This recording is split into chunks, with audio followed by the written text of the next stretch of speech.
Hey, I'd like to welcome you to another episode of Mission Matters. My name is Adam Torres, and if you'd like to apply to be a guest on the show, just head on over to missionmatters.com and click on Be Our Guest to Apply. All right, so today is a very special episode. We brought on Kevin Campbell, who I'm happy and proud to announce is the newest member of our Mission Matters community and also an author in one of our upcoming business leaders books. Kevin is also the CEO over at Synity. Kevin, welcome to the show. Adam, thanks for having me on. I'm looking forward to talking with you. All right, Kevin. So as my audience knows, there's nothing more I like than talking about our authors and the work that they're going to bring to the table. And we'll get into that a little bit today. But what I'm more interested in today, and for everybody watching, don't worry, we're going to bring Kevin on for a part two of this interview where we will actually go into Kevin's writing in the book, but that's after the book's live. But for today, what I'm interested in is really getting into the work that you're doing over at Synity. Also talking about the benefits of improving data management for companies. A lot of business owners, senior level executives that watch this program, and I know they're going to get a lot of value out of hearing what you bring to the table today. But we'll start this episode, Kevin, the way that we start them all, with our Mission Matters Minute. So, Kevin, we at Mission Matters, we amplify stories for entrepreneurs, executives, and experts. That's our mission. Kevin, what mission matters to you? Well, I'm a dad of 7. I've got a long history in tech, and I've done a lot of work in consulting over the year. But my missions in life are 2 things, right? One is to raise my kids and try to guide them. And second, to be, a CEO at Synity to help grow the company to where we need it to do. And we're all about data, as you mentioned quickly. Fantastic. I love bringing mission-based individuals on the line to share, why they do what they do, how they're doing it, and really what we can learn from that so that we can all grow together. So first off, I love that you mentioned that you dad of 7, and I know that you were just doing some traveling and some other things with your son. I mean, and you taught me a new term in the warm-up, and that was the work diet. So a little bit of a curveball, Kevin, but what's the work diet? So with the jobs that we have, it's hard to really shut off and be gone, right? Mm-hmm. So what I always, as somebody said to me many years ago, he said, Kevin, I said, how was your vacation? He said, Kevin, I don't look at it as a vacation. I look at it more as a work diet.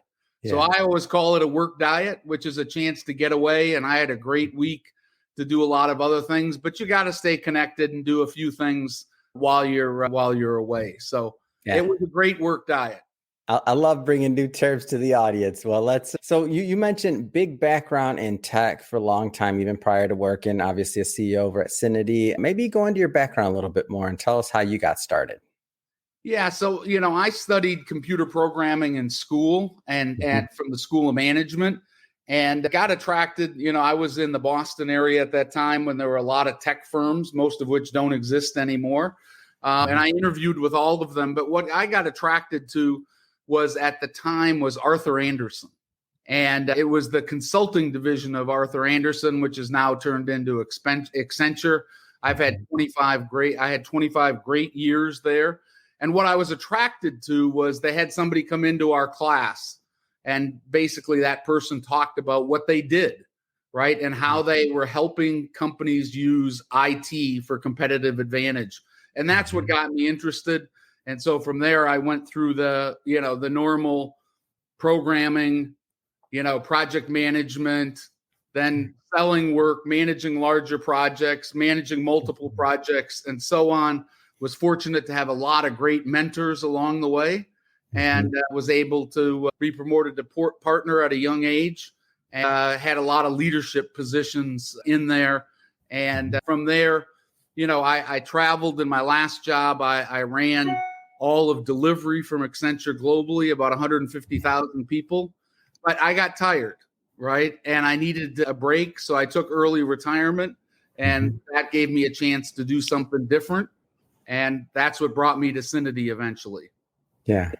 And so there's, there'll be a segment of audience that watches this that are kind of in that same boat. Like maybe they're thinking about, what's the next thing that they're going to do. And they could be, senior level executives. And like you said, you had a great career, took early retirement and really had a great relationship with the company. And I love that you bring that up, by the way, because when somebody changes from one thing to another, doesn't necessarily mean that they were, unhappy or it wasn't a good fit. It's just maybe they wanted to do something different. So as some of these other, senior level executives kind of contemplate what's next on the horizon for them, whether it's, a startup or working and taking, taking the CEO position or another position at another company. Like, what kind of things were you thinking about at that time when you were kind of making your transition that could maybe help them? Tell people all the time, that I can't tell you what will work for you. I can tell you what worked for me, right? And what worked for me was doing something different and being open to other possibilities. And so the first thing I did is I went to work for the legendary investor, Ray Dalio. It's just a friend of a friend introduced me to him, and he said, hey, come help me. And so I spent a couple of years with him and got some very different perspectives and ideas on how to do things and learned a lot from him. I worked at a couple of startups with some friends that were launching something. And then my long-term mentor, Bill Green, gave me a call and said, hey, I got this interesting company that I just went as chairman of the board of, and I think you'd be interested in it. And what got me, and I think this is what all of us have to think about, is we do a lot of things in our career, but what really makes you tick? What do you love? And for me, what I love is growing things and building things. And whether it's building the teams, building companies. And so when he asked me to I'd do anything for Bill that he asked me, and he asked me to take a look at this company, and the company was in data. And we'll talk about why data is important and why it's, it becomes, we always say we were in data before data was cool, right? Now data is cool, but we were there before it was cool. And it was a chance to grow something. And Adam, that's what got me excited. Yeah. And data is exciting. And it's funny that you say like before it was cool, because now that's all you hear about. And when it comes to data and privacy and a lot of other things, now that's become really mainstream. But I feel for many businesses and small businesses in general, it still hasn't always like gotten through to like, the decision makers to understand the power of harnessing their data, the power of what unlocking that data can do for your business and for growth. So maybe just give us a little bit to get us kicked off on this part of the interview, give us a little bit of overview of kind of this evolution of data that you've seen, because you've been working in the field for a long time. Like you said, before it was popular. Yeah. And I think, I learned a lot during that time. I've been fortunate to surround myself with some great people, and I've got a great board of directors. And we used to be called back office associates. So this is, I tell this story because it gives you an evolution, right? Yeah. On my first meeting as CEO, one of the board members said to me, hey, everybody hates the name, right? Back office associates. Why don't you change it? So we spent time saying, but why you could change it? We changed it to Synity. And Synity, like everything else, if you're going to pick, this was 4 years ago, if you're going to pick a new word, every word's been taken. So you kind of got to make up a word. So Synity is a made up word between synergy and infinity. Yeah. The synergy between data and business gives you infinite potential. And that in the core of that, right, that infinite potential of what can happen with data, it makes a huge difference. And that's kind of the mission that we've had since we rebranded the company. And it really helped drive us forward.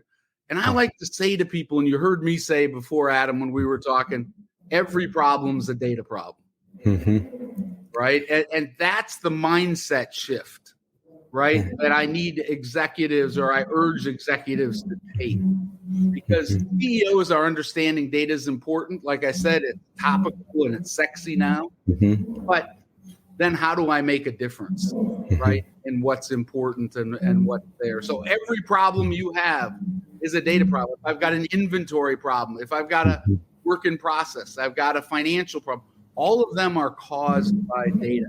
And that's a really, really important thing. So help me understand. So how does data and really using data effectively, like how can that help drive business results for businesses? Well, the thing I'd point to right now, and we could talk to a lot of examples, but we did a survey just recently with Horses for Sources, which is an HFS, an analyst firm, and they looked at 300 executives, and they said to them, you know, and these were looking at large companies, right? You know, companies that were in the global 2000, and they were saying, if you had twice as good a data quality as you have today, what would that mean for your business, right? 60% would say it would have significant improvements in their customer experience, right?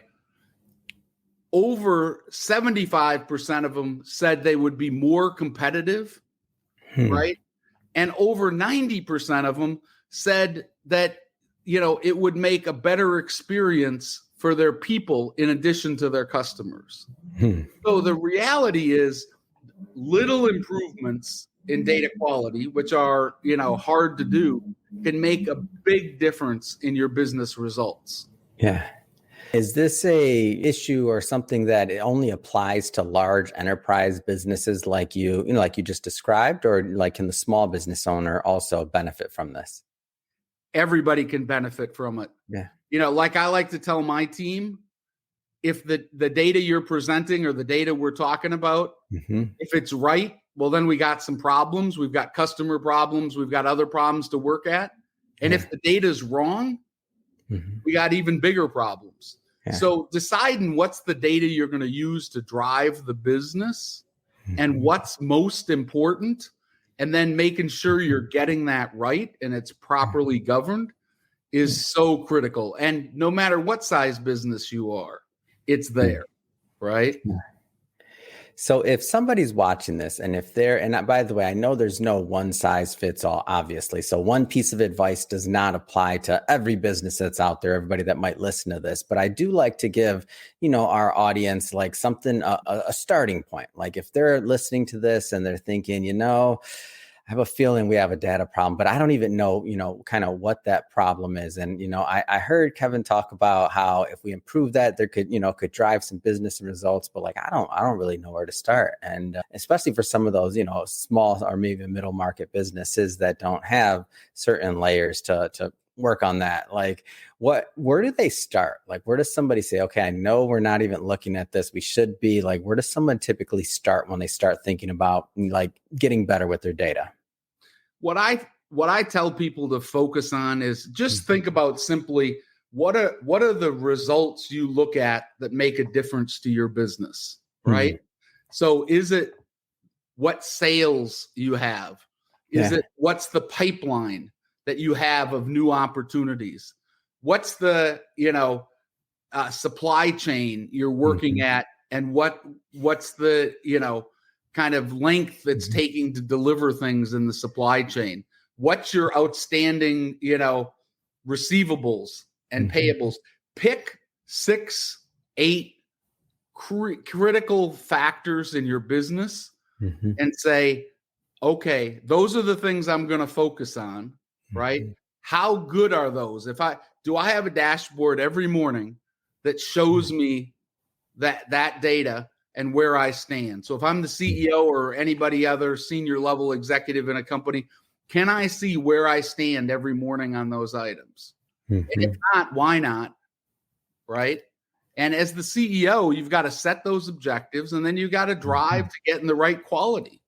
And basic those fundamentals. And today, Adam, there's so much data proliferating every place, and we see so much stuff. I think people don't sort through, right, to what's important. So that's my way that I tell them. There are other ways, but that's my way of telling them to focus on what matters, right? Yeah. What drives the results of your business? What are the 6 to 10 metrics that drive the results? And then let's start there and make sure that they work. And then let's figure out how we can make those better.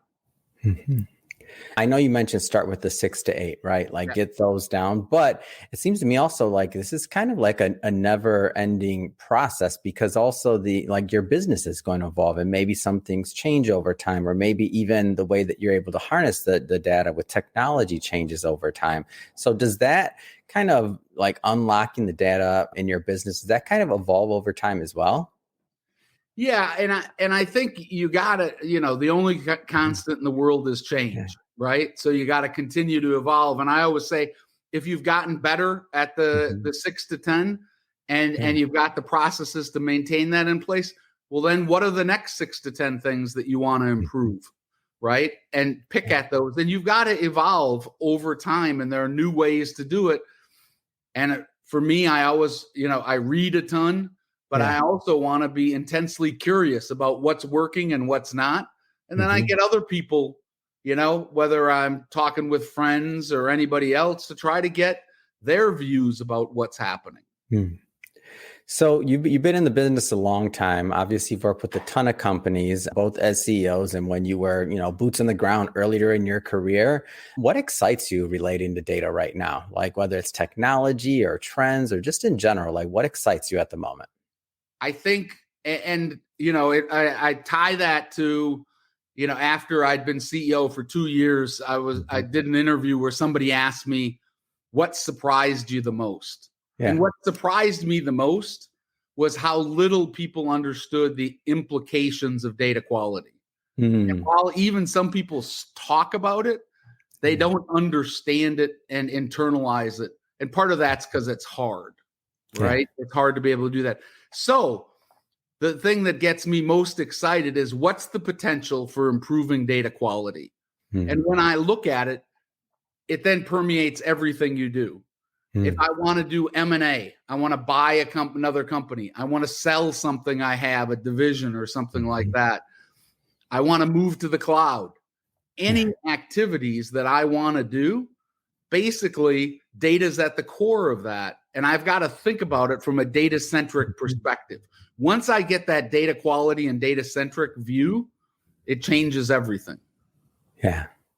So I wanna take a moment here and actually go a little bit further into what you do at Cinity. So I know we talked about it a little bit, but I want to go just a little bit further. Maybe tell us, exactly what Cinity does, and maybe some of the types of companies, whether it's industries or otherwise, that get the most value out of working with your team. Yeah. So again, our Mhm. concepts apply everywhere, but we focus on the hardest data problems for the world's biggest companies. That's Yeah. where we really differentiate ourselves. And when we talk about data, we really say there's 3 areas that we're really Mhm. keenly focused on. Lots of other areas we get into and do work. But if I said, what's our flywheel, right? Yeah. What keeps us going? It's data migration, supported by high quality data, both in and out from that. And Mhm. then the last thing is data governance, Mhm. right?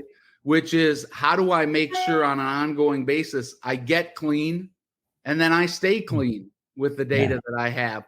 And that's like building the foundation for the house. Yeah. So migration is, I'm moving from one set of systems to another. I'm buying a company that I want to integrate.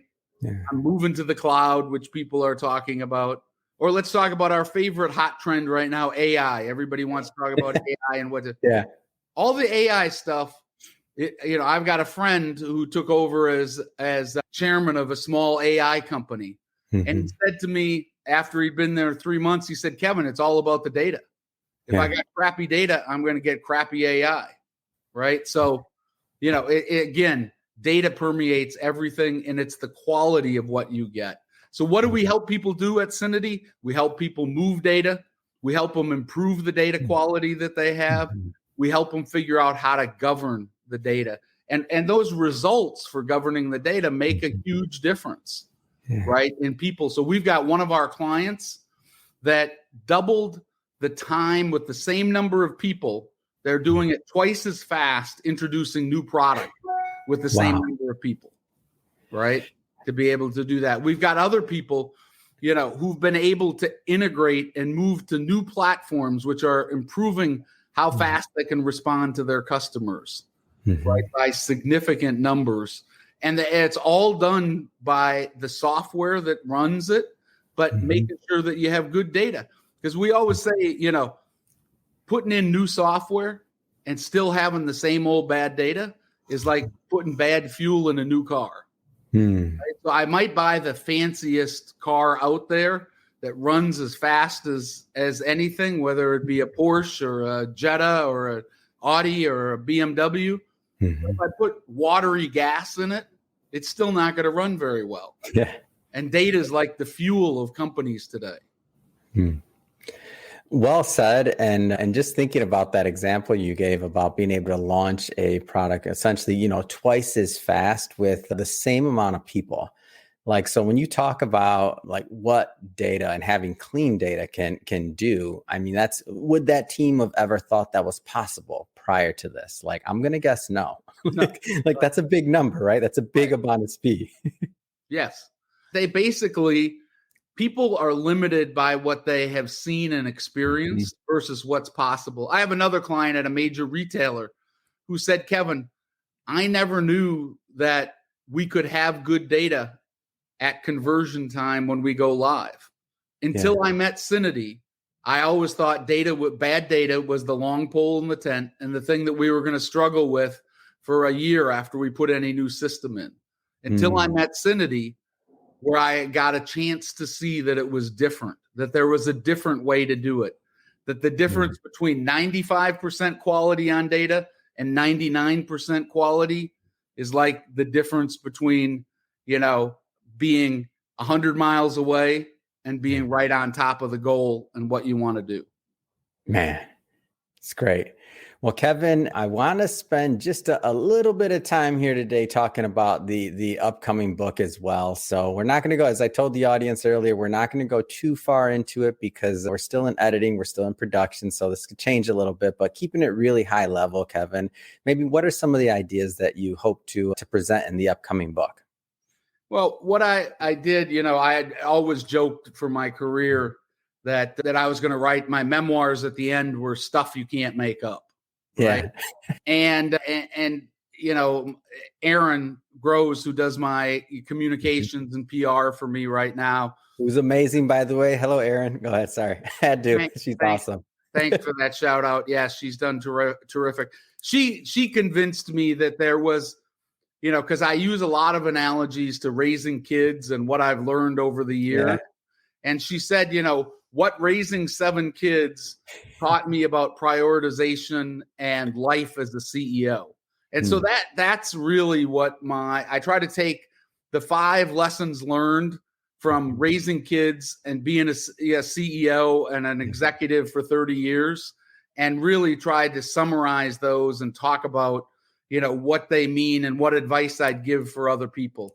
And again, I don't give advice because I expect that it's perfect for everybody. What I talk about is what works for me and what I've learned the hard way about prioritization, balance, picking people, things like that.